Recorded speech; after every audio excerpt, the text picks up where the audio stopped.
Shalom adik-adik, hari ini kita bakal mulai ibadah Pray Kids. Dan ada storytelling dari Kak Lisa dan Kak Desi. Ikutin terus dari awal sampai akhir ya, Tuhan Yesus memberkati. Shalom adik-adik, sebelum kita beribadah, kita berdoa dulu ya. Tuhan Yesus, terima kasih Engkau sudah melindungi kami dari tadi hingga sekarang ya Tuhan. Tuhan, sekarang kami ibadah Pray Kids ya Tuhan. Tolong Kau berkati dari awal ke tengah hingga akhir, agar kasih karunia-Mu dapat menghampiri setiap kami ya Tuhan. Dalam kasih Kristus kami berdoa dan ucap syukur. Haleluya, amin.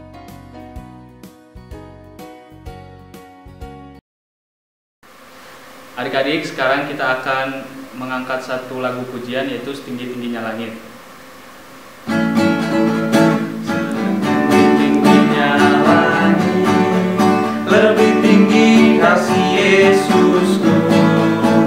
Sedalam-dalam lautan, lebih dalam kasih Yesusku. Seindah-indah pelangi, lebih indah kasih Yesusku. Kasih Yesus, oh kasih Yesus, mengalahkan segalanya. Kasih Yesus, oh kasih Yesus, mengalahkan segalanya.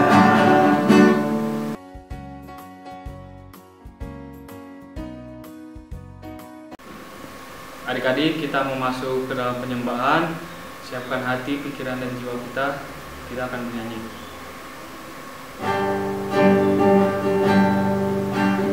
Selamat pagi Bapa, selamat pagi Yesus, selamat pagi Roh Kudus.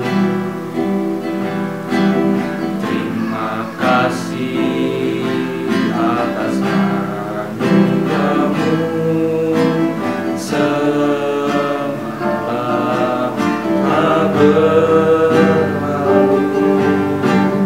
Ku memuji,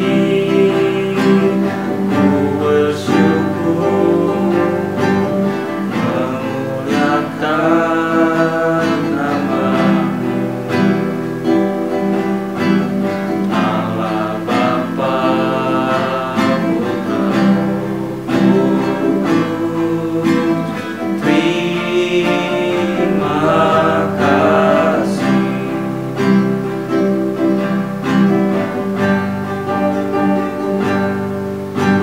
Selamat pagi Bapa, selamat pagi Yesus, selamat pagi Roh Kudus. Terima kasih atas anugerah-Mu semalam telah berlalu. Ku memuji, ku bersyukur, memuliakan nama-Mu. Allah Bapa, Putra, Roh Kudus, terima kasih. Adik-adik, mari kita berdoa. Terima kasih Tuhan, kami telah selesai melakukan pujian penyembahan ya Tuhan. Setelah ini kami akan mendengarkan storytelling daripada Kak Elisa dengan Kak Desi. Tolong Kau berkati setiap telinga yang mendengar. Dalam kasih Kristus kami berdoa dan ucap syukur. Haleluya, amin. Adik-adik, setelah ini ada storytelling dari Kak Elisa dengan Kak Desi. Tonton terus ya sampai akhir. God bless you. Bye.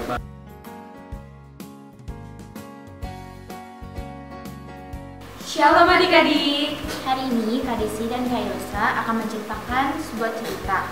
Sebelumnya kalian tahu gak sih sekarang tanggal berapa? Ya, tanggal 14 Februari. Kalian tahu nggak 14 Februari itu hari apa? Hari Valentine, yaitu hari kasih sayang. Di hari kasih sayang ini, Kak Desi dan Kak Elisa akan menceritakan tentang kisah perumpamaan seorang Samaria yang baik hati. Simak dari awal sampai akhir ya. God bless you. Pada suatu kali terdapat seorang ahli Taurat. Nah, ahli Taurat ini mau mencoba Yesus dengan bertanya kayak gini. buru apa yang harus kamu perbuat untuk mendapatkan memperoleh hidup yang kekal. Nah terus kata Tuhan Yesus kayak gini, apa yang ditulis dalam hukum Taurat, nah apa yang kau baca di sana. Terus kata ahli Taurat gini, kasihilah Tuhan Allahmu dengan segenap hatimu, kekuatanmu, akal budimu, dan kasihilah sesamamu manusia seperti dirimu sendiri. Lalu ahli Taurat tersebut bertanya lagi, kayak dia tuh sebenarnya udah tahu, tapi dia tuh nanya lagi kayak sebenarnya dia tuh udah paham, cuman mau mencoba Yesus. Terus kata ahli Taurat ini gini, apa yang dimaksud dengan mengasihi sesama manusia? Terus kata Tuhan Yesus kayak gini, terdapat seseorang dari Yerusalem turun ke Yeriko. Di perjalanan dia dirampok oleh beberapa orang dan akhirnya dia terjatuh hampir setengah mati. Lalu ada seorang imam melewati jalan tersebut, tetapi dia melewatinya dan tidak menolongnya. Setelahnya ada orang Lewi yang melewati jalan itu, tapi dia tidak menolong orang itu. Beberapa saat kemudian ada orang Samaria yang tergerak hatinya untuk menolong orang itu. Lalu dia turun menolong orang itu, membalur luka-lukanya dengan minyak dan anggur. Setelah itu dia membawanya ke keledainya dan membawa dia ke penginapan. Dia mengurus luka-lukanya sehingga dia sembuh. Lalu orang Samaria ini memberikan uang 2 dinar kepada pemilik penginapan untuk merawat orang Yerusalem ini. Setelah itu orang Samaria itu pergi dan lalu orang yang memiliki penginapan tersebut merawat orang itu hingga sembuh. Nah adik-adik, kira-kira apa sih kesimpulannya? Nih ya, aku kasih tahu. Yang pertama, kita itu harus mengasihi sesama manusia. Misalnya nih, adik-adik tuh punya temannya itu nggak dikenal, tapi dia tuh jatuh misalnya dari sepeda. Kalau misalnya adik-adik bisa bantu, lebih baik adik-adik bantu, walaupun adik-adik nggak kenal orang itu. Kenapa sih Kak harus ngebantu? Karena Tuhan udah lebih dahulu ngasihi kita. Jadi kita harus saling mengasihi. Kita harus mengasihi sama karena Tuhan udah lebih dahulu ngasihi kita. Kayak gitu adik-adik. Sekian cerita dari Kak Desi dan Kak Elisa. Jaga kesehatan ya. God bless you.